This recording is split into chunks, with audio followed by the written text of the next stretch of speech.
Hello दोस्तों, कैसे हैं सब। मेरा नाम है हिमांशु। मैं स्वागत करता हूं आप सबका आपके अपने चैनल कॉमिक वर्ल्ड पर। तो चलिए दोस्तों, शुरू करते हैं राज कॉमिक्स में बाकेलाल सीरीज की कॉमिक। मैं हूं बाकेलाल का दूसरा और अंतिम भाग।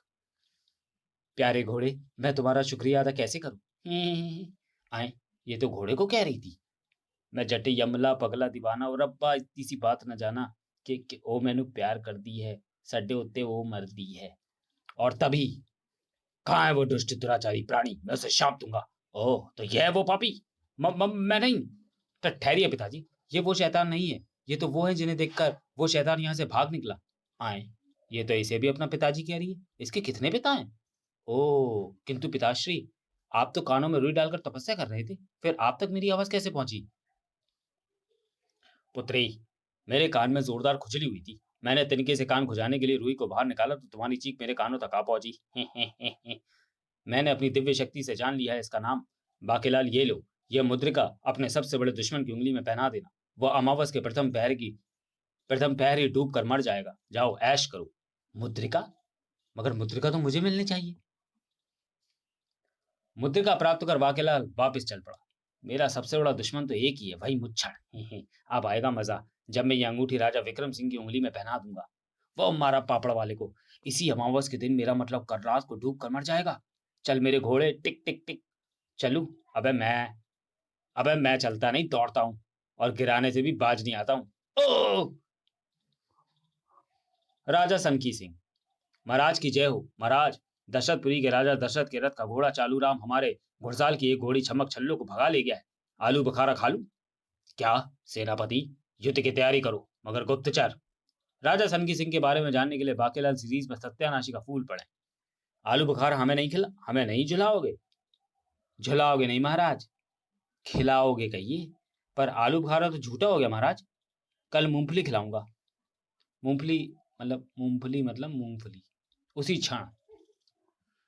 महाराज महाराज, गजब हो गया। राजा अकल सिंह ने अपने नए महल के शौचालय के दरवाजे का मुंह हमारे राज्य की ओर रखा है और दरवाजा भी नहीं लगवाया। पपीता खा लूं? क्या? राजा अक्कल सिंह की अकल ठिकाने लगानी पड़ेगी। सेनापति, युद्ध की तैयारी करो, मगर गुप्तचर, पपीता नहीं खिलाओगे? सॉरी, पलीता नहीं खिलाओगे? महाराज, पलीता तो विस्फोटक में होता है, ये तो पपीता है, पपीता। क्या महाराज, इतने बड़े राजा होकर एक गुप्तचर से पपीता मांगते हुए आपको शर्म आनी चाहिए। महाराज, मैं फल मंत्री हूँ। मुझसे आपकी ये मंगतों वाली दशा देखी नहीं जाती, इसलिए आज मैं आपके लिए लाया हूं टोकरी भर आड़ू। वाह! झाड़ू जल्दी खिलाओ। उफ महाराज, झाड़ू नहीं, आड़ू। आड़ू आड़ू। तू राजा है या आड़ू? चपड़ चपड़ चपड़ कपड़ा चपड़ चपड़। महाराज, गुठली तो थूक दीजिए और जल्दी चलिए, महारानी जी के पेट में दर्द है। क्या कहा? महारानी जी के पेट में दर्द है? मर्द है? महाराज, आपकी याददाश्त भीषण रूप से कमजोर होती जा रही है। दास महारानी के पेट में दर्द की शिकायत कर रहा है। ओहो, ठीक है, मलो। आपका मतलब है चलो? हाँ हाँ, वही। मेरी नानी क्या हुआ तुम्हें? मेरी नानी नहीं महाराज, महारानी कहिए। महाराज, पेट में दर्द हुआ था, पर अब मैं बिल्कुल ठीक हूँ। बहू तो ठीक है, पर इधर छज्जे में वह क्या लटका हुआ है? आए, ये तो किसी का मामा है। मामा नहीं महाराज, पजामा। और इसकी शान बता रही है कि इसी की राजा का है और ये आपका नहीं है। और अगर भूल से ये आपका होता भी तो इसमें से आपको ढूंढने के लिए कई सैनिकों को अंदर भेजना पड़ता। फिर ये पाजी मामा किसका हो सकता है? अबे एक बार नहीं समझता क्या? पाजी मामा नहीं, पजामा। ओ हाँ, याद आया, ऐसा पजामा तो हमने विशालगढ़ के राजा विक्रम सिंह को पहने हुए देखा था। मगर हमारे कट्टर दुश्मन विक्रम सिंह का पजामा यहाँ क्या कर रहा था? महाराज, शायद ही घूमने निकला होगा और यहाँ आकर नीचे नहीं उतर पाया होगा। नहीं, हम समझ गए। रानी शकुंतला, तुमने हमें क्या इतना बेवकूफ समझा हुआ है? बताओ, हमारा दुश्मन विक्रम सिंह हमारी गैर हाजिरी में यहाँ क्या करने आया था? और उसका ये शस्त्र यहाँ कैसे छूट गया? शस्त्र नहीं महाराज, वस्त्र। महाराज ने मुझ पर शक किया। हे धरती माता, वैसे ही फटकर मुझे भी अपनी गोद में बुला ले, जैसे तूने सीता माता को अपने आंचल में समेट लिया था। किंतु महारानी जी, भाप आप तो प्रथम तल की छत पर हैं। फर्श फटेगा तो आप नीचे वाले कक्ष में जाकर गिरेंगी। तो फिर मैं नीचे वाले तल पर जाकर धरती माता से ये विनती कर दूं, महाराज की जय हो।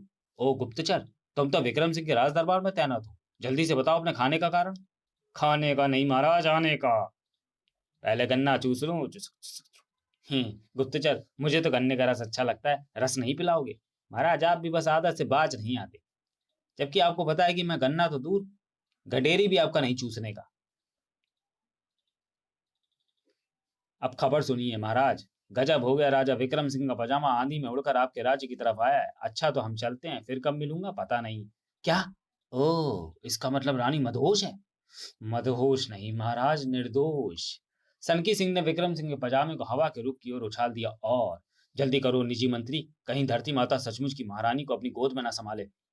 तब तक तुम मेरा गन्ना पकड़ लो, मगर खाना मत, वरना मुझसे बुरा कोई ना होगा।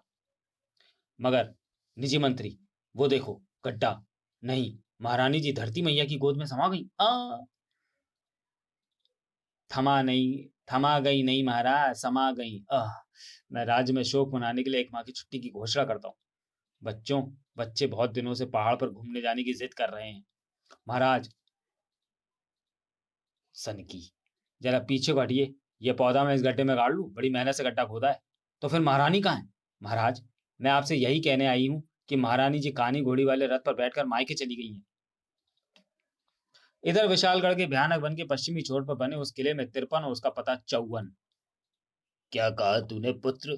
घोड़े से पिटकर आया आ गया, और इसी घोड़े में कोई मानव भी अटका हुआ था? बाबू, घोड़े ने मुझे थप्पड़ मारा। ए मेरे जादुई गोले, दिखाओ उस मानव की तस्वीर।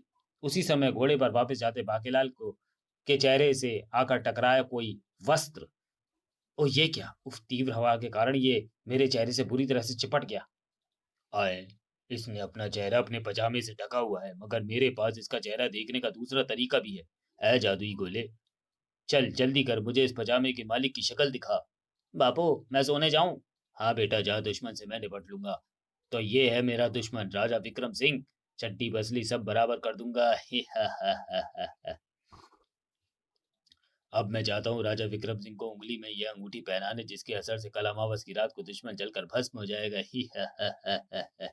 उधर बाकीलाल को देखते ही, वाह बाकीलाल, आपका पजामा ले आया महाराज, मेरा अच्छा बाकीलाल। ओह, ये मैं अनजाने में कह गई, शुक्र है किसी ने ध्यान नहीं दिया। ओ, मैं जानता था कि ऐसा ही होगा, क्योंकि बाकीलाल आज तक असफल होकर नहीं लौटा। ये बाकीलाल हर बार हर काम में सफल कैसे हो जाता है? बाकीलाल चाचा, आपके हाथ में क्या चमक रहा है? महाराज, ये अंगूठी है, इसे आप अपने उंगली मतलब उंगली में धारण कर लीजिए। आप पर आई प्रत्येक मुसीबत फौरन टल जाएगी। ओह, तब तो मैं इसे जरूर धारण करूंगा। उसके बाद सब वापस महल लौट पड़े। रानी जी ने ऐसा क्यों कहा कि मेरा अच्छा बाकीलाल? इस बात पर मुझे गहराई से विचार करना होगा। शायद इसी बात में विशालगढ़ का राजा बनने की कोई तरकीब मुझे सूझ जाए। इधर अपनी सेना के साथ निकल पड़ा था सनकी सिंह। मैंने अपनी धूल सी नाजुक व निर्दोष महारानी पर शक किया, जिसका कारण है मुच्छड़ विक्रम सिंह। आज मैं उसका सिर धड़ से जुदा कर दूंगा। धूल नहीं फूल, जड़ से नहीं मारा, राज धड़ से जुदा। हाँ बे भाई, दुश्मन राजा विक्रम सिंह की खोपड़ी से पिट्ठू खेलते हुए हम वापस लौटेंगे। जबकि इधर चौवन भी साधु का वेश धरकर पहुंच चुका था विक्रम सिंह के विशेष कक्ष में।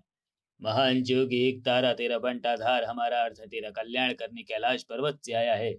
बच्चा, ले, ये मुद्रिका धारण कर, आज अमावस की रात है, तू जरूर भस्म होगा। हमारा अर्थ है कि तेरा प्रत्येक संकट टल जाएगा। मगर सावधान बच्चा, अगर तूने कल प्रातः से पूर्व इस मुद्रिका को उंगली से अलग किया तो तू जलकर भस्म हो जाएगा। उसी रात्रि, आज अमावस की रात्रि है, कल प्रातः हम विशालगढ़ पर आक्रमण कर देंगे। संक्रमण नहीं महाराज, आक्रमण कहिए। हाँ हाँ भाई महाराज, तब तक हम सो लें। हाँ, सुबह नहा धोकर संक्रमण करना उचित होगा। इधर उसी समय वन में, अब आएगा मजा। मैंने जो अंगूठी विक्रम सिंह के हाथ में पहना दी है, उसके प्रभाव से आज अर्धरात्रि के समय मोटा जलकर भस्म हो जाएगा। अब पता चलेगा मुच्छड़ को चौवन के पुत्र तिरपत से पंगा लेने का परिणाम। अले हाय हाय, अगर महाराज इस कलमुए की दी अंगूठी से भस्म हो गए तो फिर सनकी किस पर आक्रमण करेगा? मुझे फौरन चलकर महाराज को शैतान की दी अंगूठी उतरवा देनी हो चाहिए। इधर सनकी सिंह की सेना के पहुंचने का समाचार मिल चुका था विक्रम सिंह को। तब उस विशेष सभा में, महाराज, सेनापति होने के नाते मेरा फर्ज है कि मैं आपको इस युद्ध के लिए भड़काऊं। मेरा मतलब है, महाराज की सेनापति से ज्यादा युद्ध में राजा का महत्व होता है। राजा का हाथ कटे तो सैनिक अपना हाथ कटा देता है थोड़ा सा, ताकि तलवार न उठाने का बहाना बनाकर खिसक सके। राजा को नाक कटे राजा की नाक कटे तो सैनिक अपनी नाक नहीं काटता। राजा का सीना घायल हो तो सैनिक अपना सीना लहूलुहान कर लेता है, वहां कटकर गिरी किसी लाश के लहू से। राजा की टांग कटे तो सैनिक अपनी टांग कटा लेता है, यह चिल्लाकर कि टांग कट गई, टांग कट गई। राजा का पांव कटे तो सैनिक अपना पांव कटा युद्ध से हटा लेता है। राजा का सिर कटे तो सैनिक अपना सिर कटा बचाकर भाग लेता है। राजा, बस बस सेनापति, हम समझ गए, पर दरअसल हम युद्ध नहीं चाहते प्रबंध मंत्री। राजा सनकी सिंह के पास हमारे जाने का प्रबंध करो। बाकीलाल, तुम भी हमारे साथ चलोगे? और सेनापति तुम भी। हम सनकी सिंह को समझाएंगे कि युद्ध करना अच्छी बात नहीं होती। महाराज, हमें नींद ना आ रही होती तो हम भी चलते। हाँ महाराज, खामा का बेकार का चक्कर है। मैं तो कहता हूँ उसे युद्ध करने दीजिए, हम आराम से भुट्टे बुनते हैं। बेटा मुच्छड़, तेरी मौत का समय पल प्रतिपल निकट आता जा रहा है। और इस सूचना के साथ ही सनकी सिंह के खेमे में हड़बड़ी मच गई। क्या? दुश्मन राजा विक्रम सिंह आक्रमण करने आ रहा है? सैनिकों को उठाओ, जल्दी करो। और मेरी सलवार? सलवार नहीं महाराज, तलवार। जल्दबाजी में सनकी सिंह ने कुर्ते को पजामे की जगह पहन लिया और फिर भ्रमण। भ्रमण नहीं महाराज, आक्रमण। पर पहले वस्त्र तो ठीक से पहन लीजिए, उफ किस पागल से पाला पड़ा है। और तब वहीं रुक जाओ विक्रम सिंह, वरना धड़ फिर से जुदा कर दूंगा। धड़ फिर से नहीं महाराज, सिर धड़ से। उफ, जल्दबाजी में नाड़ा ही छूट गया। अब एक हाथ से पजामा पकड़कर दूसरे हाथ से युद्ध करना पड़ेगा। महाराज, आप पर भी कैसी कैसी सनक सवार होती है। हम ये कहने आए कि मौका अच्छा है, विक्रम सिंह को घेर लो। हम युद्ध नहीं चाहते, हम शांति प्रिय हैं। अबे शांति गई तेल लेने, युद्ध कर दे। मोटे का सिर धड़ से जुदा है। ही। नहीं, मैं तो नहीं मानता, मैं तो युद्ध करूंगा। अबे राजा, मान जा बेटे। नहीं मानता। और तभी हो गई अर्धरात्रि। राक्षस चौवन की दी अंगूठी से उठी भयानक ज्वाला की लपटें। अरे महाराज, ये क्या हुआ? इतना गुस्सा ठीक नहीं। उस जोगी की दी अंगूठी से आग की लपटें फूटकर मुझे जला रही हैं। मैं जला है। दुश्मन के हाथ से आग की ज्वालाएं फूट रही हैं। ये क्या गड़बड़ हो रही है? इसे तो मेरी मुद्रिका से डूब मरना था। और तभी विक्रम सिंह के दूसरे हाथ से फूटी जलधाराएं। ओह, बाकीलाल की दी अंगूठी से जलधाराएं फूट रही हैं। यह देख सनकी अपनी सेना के साथ फौरन हो गया दुड़की। भागो, वरना ये तो हम सबको जला देगा। आज मेरे सितारे गर्दिश में है। अगर मैं एक बार फिर आऊंगा और मगर मैं एक बार फिर आऊंगा और तब तेरा सिर कमल कर दूंगा। कमल नहीं महाराज, कलम। हाँ चुपे। तभी विक्रम सिंह को खोजता हुआ वहां आ पहुंचा खोजा। आइले महाराज, वो ढोंगी जोगी राक्षस चौवन था जो अपने पुत्र तिरपन का बदला लेने आया था। ओह, पर चौवन की अंगूठी की आग मुझे जला नहीं पाई, क्योंकि बाकेलाल की दी अंगूठी से छूटी जलधाराओं ने अग्नि बुझा दी। हो गया बेड़ा गर्क मेरी योजना का। ये तो बहुत बुरा हुआ महाराज। मेरा मतलब है महाराज कि अगर बाकीलाल की दी अंगूठी आपकी उंगली में ना होती तो आज आप ही, आपकी अस्थियां और राख ही मुझे वापस लेकर जानी पड़ती। सब ईश्वर ईश्वर की कृपा है सेनापति, और सारी कृपा मोटे पर ही है। और तब बाकीलाल ने बताया, महाराज, जिस समय मैं आपका पजामा ढूंढने निकला था तभी मुझे शंकर भगवान ने इस घटना की भविष्यवाणी कर दी थी और स्वयं आकर ये रक्षा मुद्रिका दी थी जिसने आपकी उस दुष्ट की मुद्रिका से रक्षा की। और फिर मेरा प्यारा बाकीलाल, दे दे पुच्ची। अरे ये क्या, हमारे होठ तुम्हारे गाल से चिपक गए बाकीलाल। क्या? मैंने वृक्ष की गोंद बाकीलाल के गाल पर चिपका दी है। बस। तो चलिए दोस्तों, वीडियो को यही समाप्त करते हैं और मिलते हैं बाकीलाल सीरीज की अगली कॉमिक्स मैं नहीं सुधरूंगा में। तब तक के लिए धन्यवाद।